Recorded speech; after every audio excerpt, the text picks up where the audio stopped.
ಜಾತಿ ಗಣತಿನ ವಿರೋಧ ಮಾಡಬೇಕು ಅಂತೇಳಿ ಅವರು ಈಗ ಆರೋಪ ಮಾಡಿದ್ದಾರೆ. ಕೃಷಿ ಉಳಿಸ್ಕೊಳ್ಬೇಕು ಅನ್ನೋ ಉದ್ದೇಶ ಏನಿದ್ರೆ ಯಾವಾಗ ಆರೋಪ ಬಂದಿದೆ ಬಗ್ಗೆ ಇವೆಲ್ಲ ಏನು ಅಪಪ್ರಚಾರ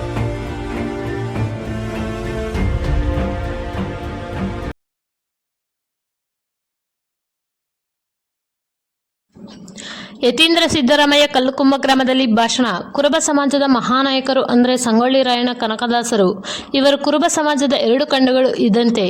ಶೌರ್ಯಕ್ಕೆ ಸಂಗೊಳ್ಳಿ ರಾಯಣ್ಣ, ಭಕ್ತಿಗೆ ಕನಕದಾಸರು. ಮಹಾಪುರುಷರು ಆಗಿದ್ದ ದಾರಿಯಲ್ಲಿಯೇ ನಡೆಯಬೇಕು. ಕಂಪ್ಲಿ ಕ್ಷೇತ್ರಕ್ಕೆ ನಾನು ಇದೇ ಮೊದಲ ಬಾರಿ ಬಂದಿದ್ದು. ಸಿದ್ದರಾಮಯ್ಯನವರ ಮೇಲೆ ನೀವಿಟ್ಟ ಗೌರವ ಇವತ್ತು ನನಗೆ ಸಿಕ್ಕಿರುವ ಪ್ರೀತಿ. ಸಿದ್ದರಾಮಯ್ಯನವರು ಕುರುಬ ಸಮಾಜ, ಹಿಂದುಳಿದ ವರ್ಗದ ಸಮಾಜ, ಎಲ್ಲ ಸಮಾಜಗಳನ್ನು ಬೆಳೆಸುವ ಪ್ರಯತ್ನ ಮಾಡಿದ್ದಾರೆ. ಹಿಂದುಳಿದ ನಾಯಕ ಸಿದ್ದರಾಮಯ್ಯ ಅವರು ಬೆಳೆಯಬೇಕು ಅಂದರೂ ಅದು ಸುಲಭವಾದದ್ದಲ್ಲ. ಬೆಂಕಿ ಮೇಲೆ ಹಗ್ಗದ ಮೇಲೆ ನಡೆದಂತೆ ಇರುತ್ತೆ. ಹಿಂದುಳಿದ ನಾಯಕ ಸಿದ್ದರಾಮಯ್ಯ ಬೆಳೆಯಬೇಕಾದರೂ ಸಣ್ಣ ಪುಟ್ಟ ತಪ್ಪುಗಳನ್ನು ನೋಡುವವರೇ ಹೆಚ್ಚು. ಸಿದ್ದರಾಮಯ್ಯ ಅವರು ಎಲ್ಲವನ್ನು ಎದುರಿ ಬೆಳೆದು ನಿಂತು 5 ವರ್ಷ ಮುಖ್ಯಮಂತ್ರಿ ಅಂದರೂ ಈಗ ಮತ್ತೊಮ್ಮೆ ಮುಖ್ಯಮಂತ್ರಿ ಆಗಿದ್ದಾರೆ. ಸಿದ್ದರಾಮಯ್ಯ ಅವರ ಶಕ್ತಿಯನ್ನು ಕುಂದಿಸುವ ಕುತಂತ್ರ ನಡೆಯುತ್ತಿದೆ. ಬಿಜೆಪಿ ಹಾಗೂ ಜೆಡಿಎಸ್ ಪಕ್ಷಗಳು ಮೈತ್ರಿ ಮಾಡಿಕೊಂಡು ಕುತಂತ್ರ ನಡೆಸುತ್ತಿವೆ. ಕೇಂದ್ರದಿಂದ ಒತ್ತಡ ಹಾಕಿಸಿ ಕುತಂತ್ರ ಮಾಡುತ್ತಿದ್ದಾರೆ. ಇದಕ್ಕೆಲ್ಲ ಸಿದ್ದರಾಮಯ್ಯ ಅವರು ಜಗ್ಗಲ್ಲ, ಬಗ್ಗಲ್ಲ. ಸಿದ್ದರಾಮಯ್ಯನವರ ಮೇಲೆ ನಿಮ್ಮ ಪ್ರೀತಿ ಬೆಂಬಲ ಹೀಗೆ ಇರಲಿ. ಯತೀಂದ್ರ ಸಿದ್ದರಾಮಯ್ಯ. ಜಾತಿ ಗಣತಿ ವರದಿ ವಿಚಾರ.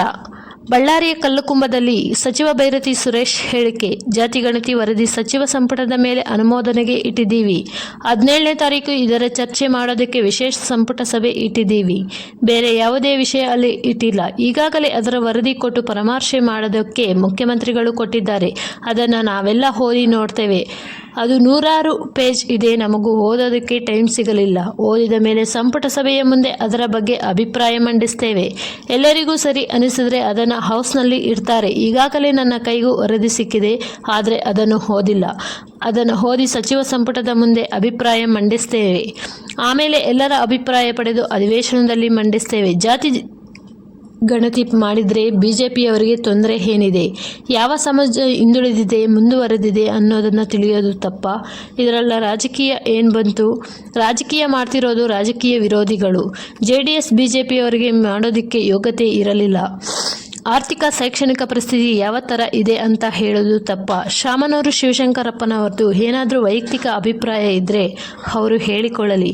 ನಮ್ಮ ಪಕ್ಷದಲ್ಲಿ ಹಿರಿಯರಿದ್ದಾರೆ. ಏನಾದರೂ ಸಲಹೆಗಳಿದ್ದರೆ ಸಿದ್ದರಾಮಯ್ಯನವರಿಗೆ ಕೊಡಲಿ. ಇದನ್ನು ಸಾಮೂಹಿಕವಾಗಿ ಮಂತ್ರಿಗಳು, ಶಾಸಕರು ಒಪ್ಪಿಕೊಂಡು ಮಾಡಬೇಕಾಗಿರುವಂತಹದ್ದು. ಬಿಜೆಪಿಯವರ ಕ್ಷುಲ್ಲಕ ಮಾತುಗಳಿಗೆ ನಾನು ಉತ್ತರ ಹೇಳುವ ಅವಶ್ಯಕತೆ ಇಲ್ಲ. ನಮ್ಮ ಪ್ರಣಾಳಿಕೆಯಲ್ಲಿ ನಾವು ಹೇಳಿದ್ವಿ. ಅದೇ ರೀತಿ ಜಾತಿ ಗಣತಿ ವರದಿ ಮಾಡಿಯಾಗಿದೆ. ಮುಂದೆ ಸೆಷನ್ಗೆ ತಗೊಂಡು ಹೋಗ್ತೀವಿ. ಜಾತಿ ಗಣತಿ ಬಿಡುಗಡೆ ಮಾಡಿದರೆ CM ಕುರ್ಚಿ ಉಳಿಯಲ್ಲ ಅನ್ನೋ ಬಿಜೆಪಿ ನಾಯಕರ ಹೇಳಿಕೆ ವಿಚಾರ. ಜಾತಿ ಗಣತಿ ಮಾಡಿಲ್ಲ ಆದರೆ ಕುರ್ಚಿ ಉಳಿಯಲ್ವಾ? ಎಲ್ಲ ಖರ್ಚು ಉಳಿತದೆ. 139 ಸೀಟ್ ಕಾಂಗ್ರೆಸ್ಗೆ ಬಂದಿರೋದು. ಇಂಥ ಕ್ಷುಲ್ಲಕ ಮಾತುಗಳನ್ನು ಸೋಮಣ್ಣ ಆಗಲಿ ಇನ್ನೊಬ್ಬರಾಗಲಿ ಮಾಡಬಾರ್ದು. ಯಾವ ಜನಾಂಗ ಎಷ್ಟು ಅಂತ ತೋರಿಸ್ತೀವಿ ಅಂತ ಬಿಜೆಪಿಯವರಿಗೆ ಹೊಟ್ಟೆ ಉರಿ ಎಂದ ಸಚಿವ ಬೈರತಿ ಸುರೇಶ್. ಏನೇ ಕುತಂತ್ರ ಮಾಡಿದರೂ ಸಿದ್ದರಾಮಯ್ಯವರ ಶಕ್ತಿ ಕುಂದಿಸಲು ಸಾಧ್ಯ ಇಲ್ಲ. ಸಚಿವ ಬೈರತಿ ಸುರೇಶ್ ಬಳ್ಳಾರಿಯ ಕಲ್ಲುಕುಂಭ ಗ್ರಾಮದಲ್ಲಿ ಭಾಷಣ. ಸಂಗೊಳ್ಳಿ ರಾಯಣ್ಣ ಹಾಗೂ ಕನಕದಾಸರ ಮೂರ್ತಿ ಉದ್ಘಾಟನೆ ಬಳಿಕ ಸಚಿವರ ಭಾಷಣ. ಬಳ್ಳಾರಿ ಜಿಲ್ಲೆ ಕುರುಗೋಡು ತಾಲೂಕು ಕಲ್ಲುಕುಂಭ ಗ್ರಾಮದಲ್ಲಿ ಮಾತು. ಇಡೀ ದೇಶ ಕಂಡ ನಿಷ್ಠಾವಂತ ಮುಖ್ಯಮಂತ್ರಿ ಅಂದರೆ ಅದು ಸಿದ್ದರಾಮಯ್ಯ. ಮೊದಲು ಕುರುಬ ಸಮಾಜದ ಜನ ಕುರುಬರು ಅಂತ ಹೇಳಿಕೊಳ್ಳಲು ಹಿಂಜರಿತಿದ್ರು. ಆದರೆ ಇದೀಗ ಹೆಮ್ಮೆಯಿಂದ ನಾವು ಕುರುಬರು ಅಂತ ಹೇಳಿಕೊಳ್ಳುವ ಸ್ಥಿತಿ ಇದೆ. ಹೆಮ್ಮೆಯಿಂದ ನಾವು ಕುರುಬರು ಅಂತ ಹೇಳಿಕೊಳ್ಳುವಂತೆ ಸಿದ್ದರಾಮಯ್ಯನವರು ಮಾಡಿದ್ದಾರೆ. ಈಗಾಗಲೇ ರಾಜ್ಯದಲ್ಲಿ 5 ವರ್ಷ ಮುಖ್ಯಮಂತ್ರಿ ಆಡಳಿತ ಮಾಡಿದ್ದಾರೆ. ಈಗ 2ನೇ ಬಾರಿ ಮುಖ್ಯಮಂತ್ರಿಯಾಗಿ 2 ವರ್ಷ ಪೂರ್ಣಗೊಳಿಸಿದ್ದಾರೆ. ಉಳಿದ 3 ವರ್ಷ ಪೂರ್ಣಗೊಳಿಸುತ್ತಾರೆ. 10 ವರ್ಷ ಮುಖ್ಯಮಂತ್ರಿಯಾಗಿ ಆಡಳಿತ ಮಾಡಿದವರ ಸಾಲಿಗೆ ಸಿದ್ದರಾಮಯ್ಯ ಅವರು ಹೆಸರು ಸೇರುತ್ತೆ. ಬೈರತಿ ಸುರೇಶ್ ಏನಿಲ್ಲ, ನಾವೆಲ್ಲ ಸಿದ್ದರಾಮಯ್ಯ ಅವರ ಪ್ರತಿಬಿಂಬ ಅಷ್ಟೇ. ಕುರುಬ ಸಮಾಜ ಸೇರಿ ಎಲ್ಲ ಹಿಂದುಳಿದ ಸಮುದಾಯದ ಅಭಿವೃದ್ಧಿಗೆ ಸಿದ್ದರಾಮಯ್ಯ ಶ್ರಮಿಸುತ್ತಿದ್ದಾರೆ. ಮೂಡ ಕೇಸ್ನಲ್ಲೂ ಸಿಲುಕಿಸಲು ಬಿಜೆಪಿ ಕುತಂತ್ರ ಮಾಡಿದ್ರು. ತಾಯಿ ಪಾರ್ವತಮ್ಮನ ಮೇಲೆ ಕೇಸ್ ಹಾಕುವ ಷಡ್ಯಂತ್ರ ಮಾಡಿದ್ರು. ಆದರೆ ಕೋರ್ಟ್ ಈಗ ಕ್ಲೀನ್ ಚೀಟ್ ಕೊಟ್ಟಿದೆ. ಸಿದ್ದರಾಮಯ್ಯ ಕಿರೀಟ್ ಕ್ಲೀನ್ ಇದೆ. ಏನೇ ಕುತಂತ್ರ ಮಾಡಿದ್ದು ಸಿದ್ದರಾಮಯ್ಯ ಅವರ ಶಕ್ತಿ ಕುಂದಿಸಲು ಸಾಧ್ಯ ಇಲ್ಲ. ಸಚಿವ ಬೈರತಿ ಸುರೇಶ್ ತಿಳಿಸಿದರು. ವರದಿ ಚನ್ನಕೇಶವ, ಬಳ್ಳಾರಿ. ಹೊರಗಡೆ ಬಂದಿರೋದೆಲ್ಲ ಸುಳ್ಳೆ. ಅದನ್ನೆಲ್ಲ ಯಾವುದು ಕೂಡ ಇಲ್ಲ, ಗ್ಯಾರಂಟಿ ಅಥೆಂಟಿಕೇಟೆಡ್ ಆಗಿ ಯಾವುದಿಲ್ಲ. 17ನೇ ತಾರೀಕು ನಂತರ ಅದ್ರದ್ದು ಏನು ಪ್ರಾಮುಖ್ಯತೆ ಗೊತ್ತಾಗುತ್ತೆ, ಅದ್ರದ್ದು ಏನಾಗಿದೆ ಅಂತ ಹೇಳಿ ಮಾಡಿದ್ರೆ ಒಳ್ಳೇದು. ಈಗಾಗಲೇ ಕೂಡ ರಾಹುಲ್ ಗಾಂಧಿ ಅವರು ಕೂಡ ಅನೇಕ ಸಂದರ್ಭದಲ್ಲಿ ಹೇಳಿದ್ದಾರೆ ಯಾವ ರೀತಿ ಮಾಡ್ಬೇಕಂತೇಳಿ. ಅದರಲ್ಲಿ ಏನು ತಪ್ಪಿಲ್ಲಲ್ಲ, ಯಾರು ಯಾವ ಜಾತಿ ಎಷ್ಟಿದ್ದಾರೆ ಅಂತ ಹೇಳಿ ಬಂದರೆ ರಾಜಕೀಯ ಪ್ರಾಧಾನ್ಯತೆಗಳನ್ನು ಕೊಡಲಿಕ್ಕೆ ಒಂದು ಅವಕಾಶ ಆಗುತ್ತೆ.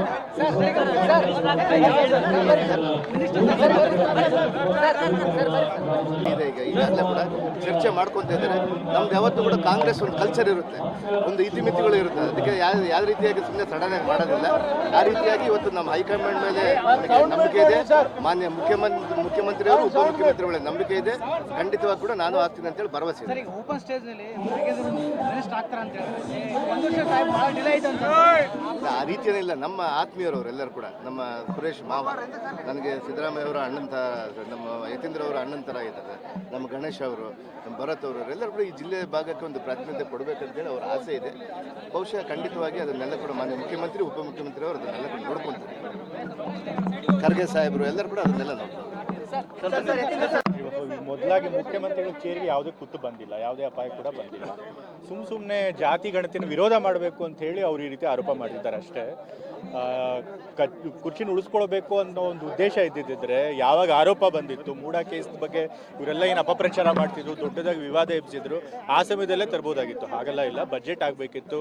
ಬಜೆಟ್ ಆದಮೇಲೆ ಹೈಕಮಾಂಡ್ ಅವ್ರ ಜೊತೆ ಈ ಜಾತಿ ಗಣತಿಯ ರಾಜಕೀಯ ಇಂಪ್ಲಿಕೇಶನ್ಸ್ ಏನಿರುತ್ತೆ ಅದನ್ನು ಚರ್ಚೆ ಮಾಡಬೇಕಾಗಿತ್ತು. ಸೊ ಹಾಗಾಗಿ ಬಜೆಟ್ ಆದಮೇಲೆ ಅದನ್ನು ಸಚಿವ ಸಂಪುಟಕ್ಕೆ ತರಬೇಕು ಅಂತೇಳಿ ಮೊದಲೇ ತೀರ್ಮಾನ ಆಗಿತ್ತು.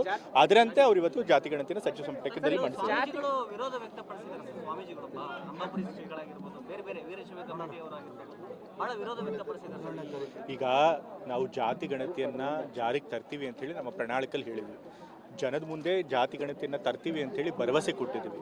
ಸೊ ಜನ ಕೂಡ ನಾವು ಜಾತಿ ಗಣತಿಯನ್ನು ತರೋದನ್ನು ಒಪ್ಪಿನೇ ನಮಗೆ ಅಧಿಕಾರಕ್ಕೆ ತಂದಿದ್ದಾರೆ. ಸೊ ಹಾಗಾಗಿ ನಮಗೇನು ಜನಾದೇಶ ಸಿಕ್ಕಿದೆ ಅದ್ರ ಪ್ರಕಾರ ನಾವು ಜಾತಿ ಗಣತಿಯನ್ನು ಮಂಡಿಸ್ತಾ ಇದ್ದೀವಿ. ಮತ್ತು ಜಾತಿ ಗಣತಿಯ ಅಗತ್ಯ ಕೂಡ ಬಹಳಷ್ಟಿದೆ. ಇವತ್ತು ನಮ್ಮ ಸಮಾಜದಲ್ಲಿ ಎಷ್ಟು ಜಾತಿಗಳು ಇಷ್ಟು ವರ್ಷಗಳು ಆದ ಸ್ವಾತಂತ್ರ್ಯ ಬಂದ ಮೇಲೆ ಯಾರು ಯಾವ್ಯಾವ ಸ್ಥಿತಿದಲ್ಲಿದ್ದಾರೆ, ಯಾರು ಮುಂದುವರೆದಿದ್ದಾರೆ, ಯಾರು ಹಿಂದೂ ಉಳಿದಿದ್ದಾರೆ, ಯಾರ ಜನಸಂಖ್ಯೆ ಎಷ್ಟಿದೆ, ಇದನ್ನೆಲ್ಲ ತಿಳ್ಕೊಂಡ್ರೆ ಎಲ್ಲರಿಗೂ ಕೂಡ ಅನುಕೂಲ ಮಾಡುವಂಥ ಕಾರ್ಯಕ್ರಮಗಳನ್ನು ಮಾಡೋದಕ್ಕೆ ಸಾಧ್ಯ ಆಗುತ್ತೆ. ಸೊ ಹಾಗಾಗಿ